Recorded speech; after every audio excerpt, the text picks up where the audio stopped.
کے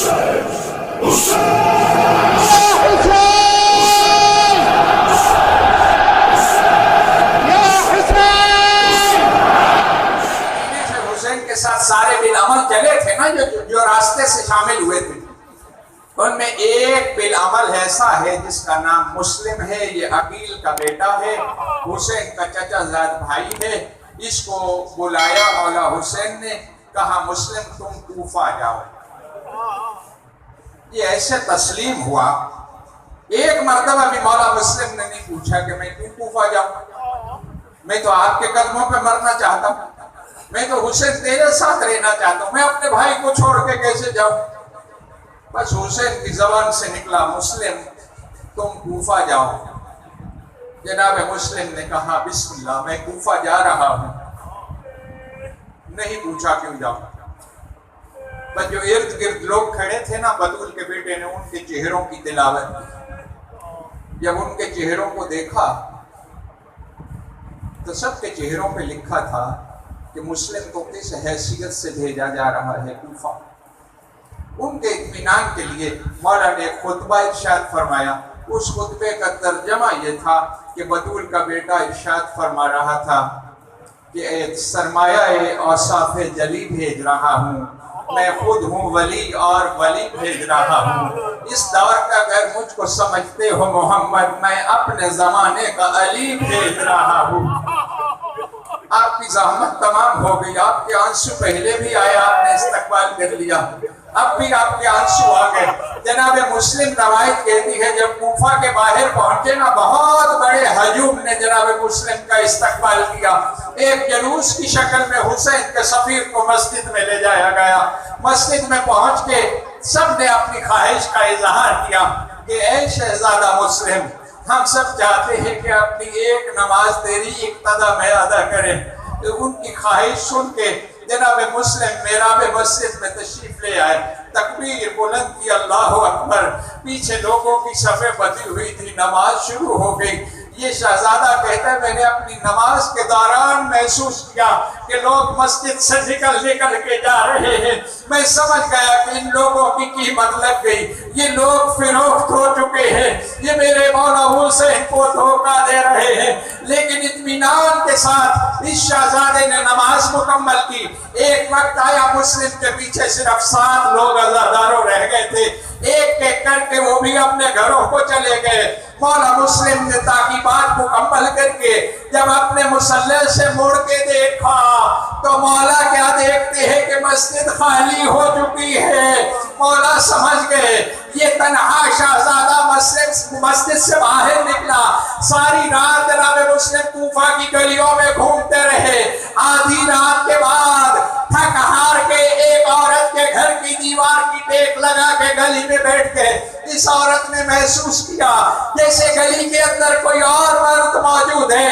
اس نے دروازہ کھولا، کہتی ہے آپ کون ہیں جو میرے گھر کی دیوار کے ساتھ بیٹھے ہیں؟ جناب مسلم کہتے ہیں مجھے پیاس لگی ہے، مجھے پانی پلائے گی۔ یہ جلدی سے کوزہ پانی نہ لے آئی۔ جناب مسلم نے پانی پیا۔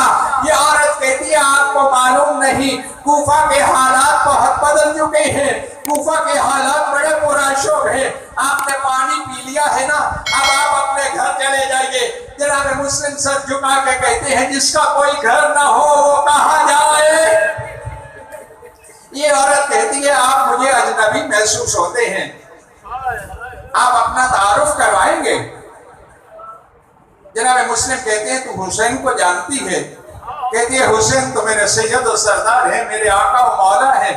کہا تیرے سید و سردار نے آج اپنا ایک سفیر کوفہ بھیجا تھا۔ یہ فوراً کہتی ہے اس شہزادے کا نام مسلم ہے۔ اپنے سینے پہ ہاتھ رکھ کے کہتی ہے انا مسلم بن عقیل، حسین کا سفیر مسلم میں ہوں۔ اس نے گھر کا دروازہ کھولا، ایک حجرہ خالی کر دیا، مصلی عبادت بچھا دیا۔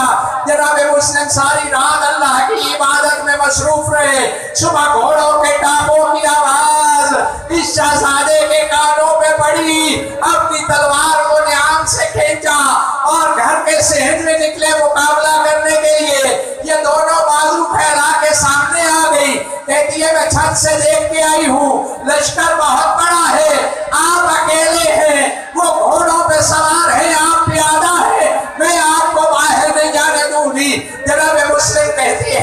مسلم کی غیرت یہ گوارا نہیں کرتی کہ تیرے گھر میں میری وجہ سے کوئی غیر محرم بغیر اجازت کے داخل ہو جائے۔ میں ہاتھ مار کے کہتا ہوں مولا مسلم، آج ایک اجنبی عورت کے گھر میں غیر محرم مرد کا داخلہ برداشت نہیں ہوتا، کل کیسے گوارا کرو گے؟ زینب ام کلثوم کے خیموں میں شمر بغیر اجازت کے داخل ہو جائے گا۔ جناب مسلم باہر نکلے عزادارو، انہوں نے مقابلہ کرنا شروع کیا۔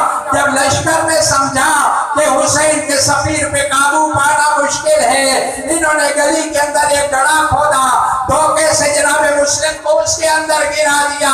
جب گڑھے میں گرے، جناب مسلم کا ایک ہونٹ زخمی ہوا، منہ سے خون جاری ہو گیا، ایک اللہ تش کی صدا بلند ہوئی، لیکن کسی نے آواز نہ سنی۔ دور ایک عیسائی کھڑا تھا، پکار کے کہتا ہے کیسے مسلمان ہو؟ ایک مسلمان پانی مانگتا ہے، تم پانی نہیں دیتے۔ اس نے کوزہ پانی کا لیا، جناب مسلم کی طرف بڑھایا، مسلم نے پانی پینے کا ارادہ کیا، منہ کا خون پانی میں شامل ہو گیا، پانی پیے بغیر اس کو کوزہ واپس کر دیا۔ میں کہتا ہوں مولا مسلم، آپ پانی کیسے پی سکتے تھے؟ آپ تو کربلا کے پہلے شہید تھے۔ جناب مسلم کو گرفتار کیا اور لے کے چلے دربار کی طرف۔ دربار میں لے جا کے جناب مسلم کو کہتے ہیں سامنے امیر بیٹھا ہے، اس کو سلام کرو۔ جناب مسلم سینہ تان کے کہتے ہیں میرا اس کائنات کے اندر کوئی امیر ہے تو فقط بدول کا بیٹا حسین ہے۔ میں تمہارے امیر پہ لعنت کرتا ہوں۔ جب میں یہاں پہنچتا ہوں، اللہ جانے مجھے ایک روایت کیوں یاد آتی ہے، جب مولا سجاد مدینے گئے تھے، ایک مومن نے پرسہ دینے کے بعد کہا تھا مولا سجاد ہم نے سنا ہے کہ جب مسلم دربار میں گئے تھے، مسلم کا سینہ بنا ہوا تھا، لیکن جب آپ دربار میں گئے تھے آپ کا سر جھکا ہوا تھا۔ مولا ماتم کر کے اپنی مسند پہ کھڑے ہوئے، کہا پوچھنے والے تو نے انصاف نہیں کیا، کبھی یہ بھی سوچا ہوتا کہ جب مسلم دربار میں گئے تھے کیا زینب ام کلثوم مسلم کے پیچھے کھڑی تھی؟ جلاد کو بلا کے کہتا ہے دو جملے اور آپ کی زحمت تمام ہوئی۔ جلاد کو بلا کے کہتا ہے دارالامارہ کی چھت پہ لے جاؤ اور مسلم کو قتل کر دو۔ یہ جلاد لے کے جناب مسلم کو دارالامارہ کی چھت پہ گیا، لیکن گھبرا کے واپس دوڑا۔ اس نے کہا مسلم کو قتل نہیں کیا۔ کہتا ہے تو کس کو قتل کروانا چاہتا ہے؟ دارالامارہ کی چھت پہ جا کے دیکھ، اللہ کا رسول آیا ہوا ہے، جس کا امامہ کھل کے گلے میں آیا ہوا ہے، جس کا گریبان چاک ہے، پیروں میں نالین نہیں ہے۔ ماتم کر کے محمد کہہ رہا ہے کہ میرے بیٹے کا کیا قصور ہے، اس کو کیوں قتل کرنا چاہتے ہو؟ جب یہ سپاہی واپس آ گیا تو جناب مسلم کو موقع ملا عزادارو، جناب مسلم نے 2 رکعت نماز ادا کی، پھر بازار میں چھت سے جھانکا تو ایک جمع غفیر دکھائی دیا۔ لوگوں کو مخاطب کر کے کہتے ہیں کہ تم مانو یا نہ مانو، لیکن مرنے والے کو وصیت کرنے کا حق ہوتا ہے۔ میں تمہیں مرنے سے پہلے 3 وصیتیں کرتا ہوں۔ میری پہلی وصیت ہے کہ میری زرہ بیچ کر میرا قرض ادا کر دینا۔ میری دوسری وصیت ہے میرے مولا حسین کو خط لکھ دینا کہ وہ کوفہ تشریف نہ لائیں۔ میری تیسری اور آخری وصیت ہے کل تم سارے عید مناؤ گے، لیکن جب میں کل کوفہ آیا تھا میرے ساتھ میرے 2 چھوٹے چھوٹے بچے تھے جو مجھ سے جدا ہو گئے، اگر کسی کو مل جائے تو انہیں محمد کے روضے پہ پہنچا دے۔ اس کے بعد کربلا کی طرف رخ کیا، کہا السلام علیکم یا ابا عبداللہ۔ مولا حسین نے سلام کا جواب دیا۔ مولا عباس گھوڑا دوڑا کے مولا حسین کے گھوڑے کے قریب لائے، کہا حسین بھائی کسے سلام کا جواب دیتے ہو؟ ارد گرد تو کوئی دکھائی نہیں دیتا۔ مولا کہتے میرے بھائی مسلم کو سلام کا جواب دیا، میرا بھائی کس حالت میں ہے؟ حسین کہتے نہیں دیکھ سکو گے۔ مولا کہتے نہیں میں دیکھنا چاہتا ہوں۔ حسین نے 2 انگلیاں بلند کی۔ جناب حسین نے جب انگلیاں بلند کی، مولا عباس نے انگلیوں کے درمیان دیکھا، کہا مجھے اجازت دیجئے میں کوفہ جاتا ہوں۔ کیوں عباس کیا نظر آ رہا ہے؟ کہا مسلم کا سر جھکا ہوا ہے،